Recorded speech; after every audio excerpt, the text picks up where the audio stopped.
Aconteceu na Casa Espírita Immanuel Cristiniano, pelo Espírito Nora. Capítulo 9. Entre mensagens e críticas. No mundo dos espíritos, porém, o trabalho de auxílio aos companheiros que estavam no campo das provações era bastante intenso. As entidades amigas iniciaram o processo de divulgação de mensagens edificantes através da mediunidade. Tarefeiros espirituais dedicados envolveram de maneira doce e terna vários médiuns, efetuando o sublime intercâmbio entre as duas realidades da vida. Centenas de mensagens foram irradiadas, ressaltando a necessidade de mais trabalho, discrição, zelo, pela doutrina espírita e tolerância entre os cooperadores do amor. Os médiuns captavam as informações espirituais, cada qual com suas capacidades medianímicas, vestindo as ideias dos benfeitores com o próprio material mental, mantendo-se fiéis ao fundo das informações superiores. Todos os grupos receberam a visita fraterna das entidades amigas, estimulando-os e alertando delicadamente a respeito da necessidade de entenderem a casa espírita como verdadeiro templo, onde o trabalho, a tolerância e a fraternidade precisam ser colocados em evidência. À medida que as mensagens foram sendo recebidas, avaliadas com rigor e divulgadas, o ambiente do centro começava a mudar vagarosamente. Contudo, Israel, que se empenhava na organização de valoroso estudo doutrinário, era envolvido pelos adversários do bem. Embora suas atividades divinas, respeitosas e fervorosas nos ideais espíritas lhe conferissem notável proteção espiritual, os adversários da bondade, com o objetivo de atormentá-lo e atrapalhar a organização da reunião de estudos alertadores, envolveram os frequentadores invigilantes, ferindo-lhe a alma desta forma: Israel, não precisamos tanto de estudo, você já está velho, seu método ultrapassado, precisamos é de capacidades novas. Por que não aposentar suas ideias antigas? Ofereça oportunidade aos que estão chegando. Sua época já passou. Vá, faça suas viagens, suas palestras repetitivas e deixe o cargo àqueles que apresentam maior competência. Durante todos estes anos você reinou nesta casa, agora é melhor que você descanse. O responsável pelas atividades doutrinárias sentiu o coração pulsar mais depressa, mas manteve-se firme, pedindo a Deus o ajudasse a tolerar e esclarecer o quão importante é a continuidade dos estudos espíritas para a manutenção da casa e da causa. Entretanto, os inimigos do bem tentavam de tudo, inclusive contra sua própria vida, no que foram, naturalmente, impedidos pelos benfeitores. Certa noite, quando as horas avançavam para a madrugada, os espíritos do Senhor convocaram importante assembleia, recrutando os cooperadores encarnados de cada departamento da casa, incluindo as obras assistenciais, com o objetivo de apoiá-los. Reunidos os representantes dos trabalhos do Cristo, acompanhados dos tutores espirituais responsáveis pelas respectivas tarefas, o mentor cumprimentou-os desta maneira: queridos amigos e irmãos, neste momento delicado é necessário nos colocarmos em guarda. Os encarnados estão sendo experimentados e precisam estar alerta nas tarefas edificantes. Primeiramente, continuou o mentor, é necessário lembrar que a nossa casa espírita foi edificada por dedicados idealistas com o objetivo de viver e divulgar os ensinos da doutrina espírita, revivendo a mensagem cristã. Não desconhecemos as dificuldades, não ignoramos os problemas. Confiamos, contudo, na proteção espiritual que brota do mais alto como chuva luminosa, inspirando e amparando todos os que trabalham com sinceridade na seara do Senhor. Entretanto, se somos representantes do Espiritismo, não podemos esquecer de valorizarmos a pureza doutrinária, colocando-nos à disposição para estudarmos e irradiarmos as verdades codificadas por Allan Kardec. Neste momento grave, prosseguiu o orientador iluminado, pelo qual passa a nossa casa, os adversários têm se valido das imperfeições humanas para semear a discórdia, implantar a competição entre os cooperadores invigilantes, mexer com a vaidade, irritar os corações, desestimulando as realizações cristãs. Dessa forma, meus irmãos, somos todos responsáveis pela continuidade do empreendimento redentor. E, se dispomos de maiores esclarecimentos, temos o dever de testemunharmos mais. Assim, evitemos a qualquer custo desenvolvermos as fofocas destruidoras, a maledicência, as disputas, etc. Todos somos importantes e necessários nas funções que abraçamos. Lembremos-nos do Cristo. Aquele que quiser ser o maior seja o menor e o servidor de todos. Aproveitaremos este encontro de estudos, promovido pela Diretoria de Doutrina sob nossa inspiração, para durante todo o trabalho, envolvermos quanto pudermos os expositores, iluminando-lhes a consciência, esclarecendo suas ideias, ajudando-os na organização do pensamento, a fim de que as palavras orientadoras possam chegar aos corações da maneira mais clara possível, fazendo com que seja exaltado o compromisso com a discrição, a tolerância, o zelo pela doutrina espírita e a fraternidade entre os trabalhadores e frequentadores. Neste momento, o instrutor fez pequena pausa, como se estivesse organizando as ideias, no que foi questionado por um dos cooperadores encarnados. Afinal, por que nossa casa está sendo perseguida? Por que estamos sendo tão atacados desta forma? Querem, os inimigos do amor, destruir alguém em particular? Não. Esclareceu o espírito amigo, os adversários são inimigos gratuitos da causa e desejam destruir a obra de Jesus no planeta. Entretanto, os trabalhadores imprudentes cooperam para aumentar o problema, à medida que oferecem brechas no caminho. Isso tudo é, de certa forma, compreensível, uma vez que são companheiros em aprendizado rumo à própria perfeição. No entanto, os obsessores devem ser contidos e educados amorosamente. O Evangelho de Jesus é essencialmente educativo e é uma pena que seja esquecido algumas vezes. E quando isso acontece, os amigos encarnados entram em sintonia com os adversários, tornando-se seus representantes na Terra. Porém, aqueles que permanecerem firmes, valorizando pelo próprio exemplo a mensagem cristã, nos permitirão auxílio na proporção direta do trabalho no campo do bem, contribuindo para a modificação dos adversários, fazendo com que o equilíbrio retorne naturalmente. Do mal sempre se pode tirar o bem.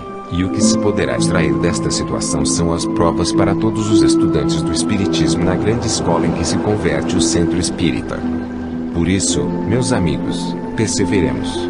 Uma pleiade de entidades celestes garantirá nossa proteção, desde que pratiquemos as verdades reveladas por Jesus.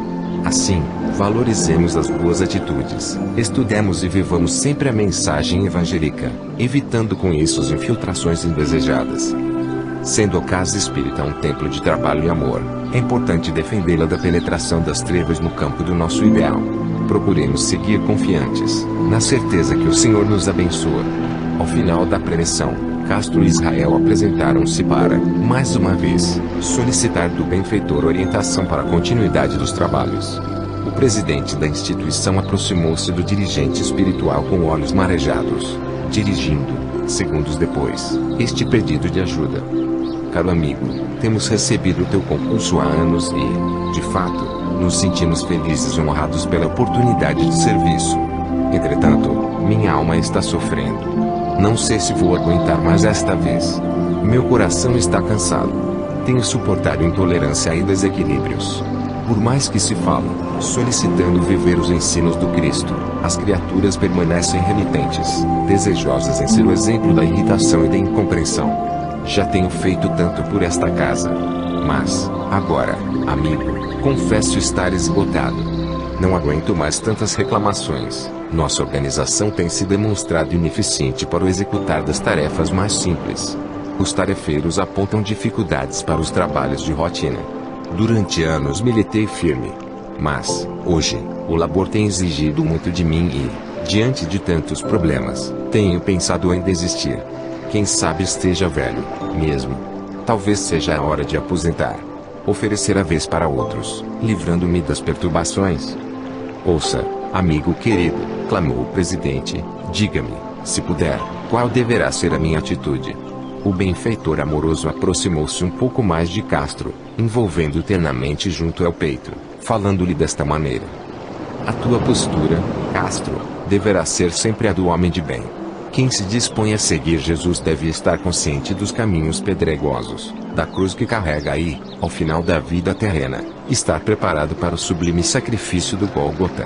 O Cristo também não ficou livre da hora das trevas a que se refere o Evangelho, ensinando-nos ser preciso suportá-la, para que a obra não se perca. Os adversários são igualmente nossos irmãos em humanidade, permanecendo, simplesmente, enganados quanto ao caminho das verdades eternas. Compreende-os o quanto puderes. São almas sofredoras, guardam angústias e dramas terríveis, querem se libertar dos erros, mas não encontram coragem. Trazem a consciência profundamente comprometida ante as leis universais e terão de enfrentar a inexorável lei da reparação. E se queres saber, tu mesmo já fizeste parte das hostes infernais. Quem de nós, peregrinando pelos caminhos da ignorância, não contribuímos para entravar o progresso? Agora, que já caminhamos um pouco mais, é mister compreendermos aqueles que estão na escuridão, fazendo a nossa parte para retribuir a lei divina, a mesma misericórdia de que um dia desfrutamos. Para alcançarmos o Éden da felicidade plena, é preciso sabermos nos compreender e tolerar, ajudando-nos mutuamente. O obsessor de hoje será o trabalhador do amanhã e, num futuro que depende de cada um de nós, o anjo, mensageiro do Senhor. Todos fazemos parte do rebanho de Jesus, e nenhuma alma deverá ser perdida. Tu, meu amigo, estás rumando para o sublime sacrifício do Calvário, e as trevas, naturalmente, estão te experimentando. Fracassarás agora? Renunciarás ao trabalho? Farás como Simão Pedro? Negarás Jesus no momento mais importante? Abandonarás os irmãos em jornada própria sorte? Para onde foi o teu ideal? Deixa-te, portanto, ser transpassado pelos cravos da maledicência, suporta as injúrias, as maldades, pois estes sofrimentos morais ainda são necessários para o teu crescimento espiritual. Muitos dos excursionistas em aprendizado pela Terra passam por provações semelhantes devido a necessidades evolutivas e não atingiram, ainda, a capacidade de sofrer e viver pela felicidade do outro, apagando-se completamente. Se achas ter feito muito por esta casa, de fato, não, entendeste, o idealismo espírita. Se apresentas fadiga, busca a água viva do Evangelho, refrescando-te no oásis dos ensinos de Jesus, perante o deserto dos teus sofrimentos. Já vencemos tantos problemas juntos, nunca te negamos amparo, contudo, quando precisamos contar com tua colaboração num momento extremo, em que a lucidez e o exemplo cristão precisam caminhar lado a lado, pensas em desistir. Lembra-te. Ninguém alcança a ascensão espiritual, sem vencer a si mesmo, e sem dar a vida pelo semelhante. Bem sabemos das tuas limitações, mas te solicitamos, já que és o representante desta casa no ambiente físico, a compreensão dos irmãos em desequilíbrio como nós os compreendemos. Tua presença atuante, dando prosseguimento ao ideal dos fundadores deste núcleo, tem nos possibilitado a continuidade da obra. Por isso, suporta com coragem, oferecendo o teu trabalho como sacrifício útil àqueles, como todos nós, necessitados de uma casa bem organizada no campo administrativo e, sobretudo, no campo doutrinário e assistencial, mantendo acesa, a qualquer custo, a luz da verdade, fazendo triunfar neste templo e nos corações humanos a chama do Evangelho. Lembra-te do número de crianças atendidas por este centro, as gestantes carentes, os andarilhos, as entrevistas, os diálogos, as vibrações, etc. Uma gama enorme de almas encarnadas e desencarnadas recebendo o concurso caridoso do Cristo, através das criaturas de boa vontade. Por todo este trabalho, precisamos continuar laborando sem esmorecer e tu, assim como nós todos, encarnados e desencarnados, fazemos parte de toda esta engrenagem movida pela misericórdia divina. Não desconhecemos os perigos que corremos, sabemos que és portador do livre-arbítrio. Se abandonares as tuas realizações agora, falaremos como os espíritos do mais alto disseram, a Kardec. Se desistires da jornada, outro te substituirá, pois os desígnios de Deus não repousam na cabeça de um único homem. Contudo, para ti será a perda do coroamento moral do trabalho, ocorrido pela satisfação de vencer a luta com honestidade, dignidade, com as armas do Evangelho Redentor, o qual aponta para a tolerância, a compreensão, a educação, a não violência e a fraternidade sempre.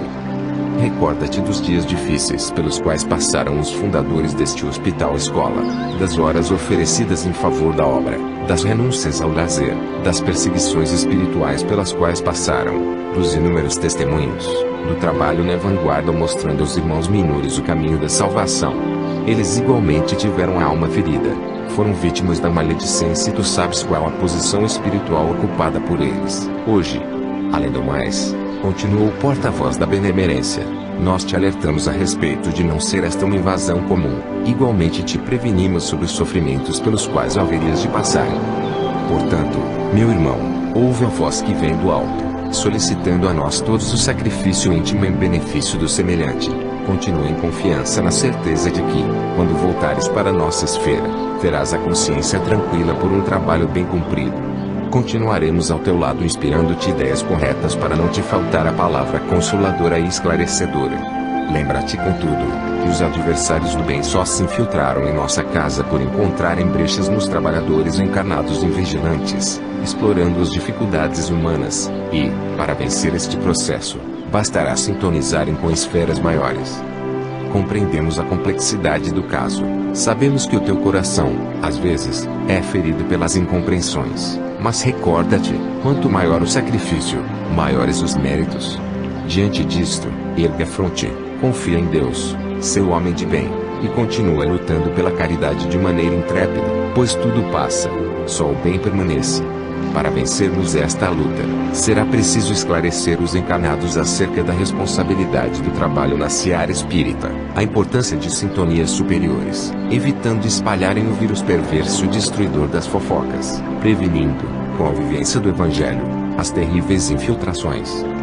Castro chorava sensibilizado. Aquelas palavras firmes e caridosas despertaram-no para a tarefa, encheram-no de ânimo e confiança. Considerou que a função desempenhada por ele era necessária. E, reconhecendo-se como servo pequenino, administrando um tesouro que pertence a Jesus, deixou de lado a autopiedade e decidiu-se por continuar caminhando confiante na providência divina. Israel, meu amigo, disse a entidade abraçando o respectivo tarefeiro, como estás enfrentado estas dificuldades? E o representante das atividades de doutrina, emocionado e melancólico, respondeu: Bom amigo, bem sabemos da tua dedicação e o quanto nos tens suportado, bem sabemos o quanto as tuas inspirações nos têm salvado dos envolvimentos e ataques das sombras. As mensagens espirituais enviadas deste plano nos têm consolado, aumentando nossa confiança, permitindo-nos continuar a tarefa amparados pela tua presença, organizando a pleiade de espíritos trabalhadores do Senhor. Contudo, desta vez nosso coração está um pouco mais carente de ajuda. Nossas almas, de fato, perdem um pouco o equilíbrio. Vendo a nossa casa, que for edificada com tanto carinho e dedicação, sendo invadida pelas trevas, ficamos conturbados. Também confesso que, diante de tantos problemas, não sei, às vezes, como agir. Viemos buscar, junto ao teu coração generoso, o amparo que nos permitirá prosseguirmos um pouco mais animados. As ondas de modismos instaladas em nossa casa vêm me causando tormentos profundos. Fico preocupado pensando, se não tomarmos cuidado com a pureza doutrinária, poderemos nos perder nestas ondas de novidades que surgem a todo momento. Eis que te solicitamos a caridade de nos orientar, a fim de que, apoiados nas tuas palavras, possamos prosseguir fortalecidos. Israel, disse o benfeitor, não te deixes abater por este momento, pois o plano dos adversários é, exatamente, desestimular os responsáveis, cansá-los através dos problemas, e irritá-los, para depois, quando saírem da sintonia superior, alcançada pelo trabalho alegre, pela pureza dos propósitos e pela caridade pura, afastá-los das tarefas definitivamente. Se o desânimo te visitar, serás porta aberta aos perseguidores. Continua cuidando da nossa obra, Israel. É preciso permanecermos firmes na pureza doutrinária, caminhando, quanto possível, para que as orientações kardecianas não se percam no caminho. Entretanto, se o zelo doutrinário é importante, devemos evitar, a qualquer custo, a intolerância, os julgamentos precipitados, limitando-nos a dar demonstrações seguras das orientações de Kardec. Diante dos modismos que se agitam, quais ondas destruidoras, é preciso nos revestirmos de íntima paciência, acompanhada de autoridade moral no campo das orientações. Evita, continua o orientador, acima de qualquer coisa, as irritações, os conflitos provenientes destes processos, a fim de que a obra possa sobreviver. A pureza doutrinária não deve ser encarada como uma ferramenta produtora da discórdia. É, antes de tudo, capacidade normativa, reguladora das tarefas que se desenvolvem em nome da doutrina espírita, conjunto de princípios, santo demais para ser alterado por mentes invigilantes e distantes dos estudos doutrinários seguros. Os ensinos de Allan Kardec, para nós, são a água viva que mata a sede dos conhecimentos filosóficos, científicos e religiosos acerca das questões fundamentais da existência humana, conduzindo-nos para a transformação moral. Diante disto, se grupos se levantarem ameaçando o abandono da casa, não temas. De certa forma, É bem provável que isso venha a acontecer, pois muitos tarefeiros haverão de se deixar dominar pelas mentes perversas dos subalternos de Júlio César. Assim, procura agir com fraternidade, simplicidade e firmeza na defesa de nossa doutrina, tolerando e evitando, o quanto possível, que estes modismos se instalem entre nós. Lembra-te, tu és o representante do aspecto doutrinário em nossa casa. É natural esperemos de ti raciocínio claro, desprovido de personalismo, livre do sentimento orgulhoso que impõe opiniões sem bases fundamentadas, ou que interprete as orientações de Kardec para defender pontos de vista pessoais, visando a manipulação dos fatos ou acontecimentos em seu próprio benefício. A verdade deve permanecer sempre. A doutrina espírita, representando o coração da instituição, deve pulsar livre de qualquer impedimento, conduzindo as almas à liberdade através das realidades eternas.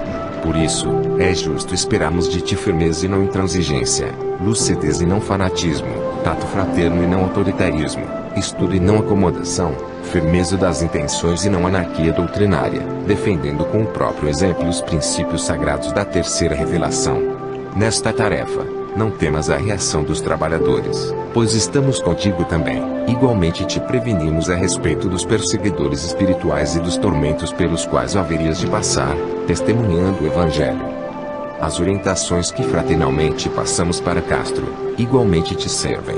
Livra-te rapidamente do desânimo que te ronda, a fim de que os adversários da bondade não encontrem em ti canal de atuação inferior. Ocupa a mente, trabalha com coragem no material referente ao encontro de estudos, esclarecendo com bondade os necessitados. Continuamos confiando a ti a tarefa de conduzir o departamento doutrinário, por isso prepara-te, também, para o sublime testemunho do Calvário, suportando os agressores que te fazem percorrer uma via sacra de insultos, tendo a certeza de que Deus está conosco. Lembra-te, Israel. Prosseguiu o mentor, pureza doutrinária e tolerância sempre.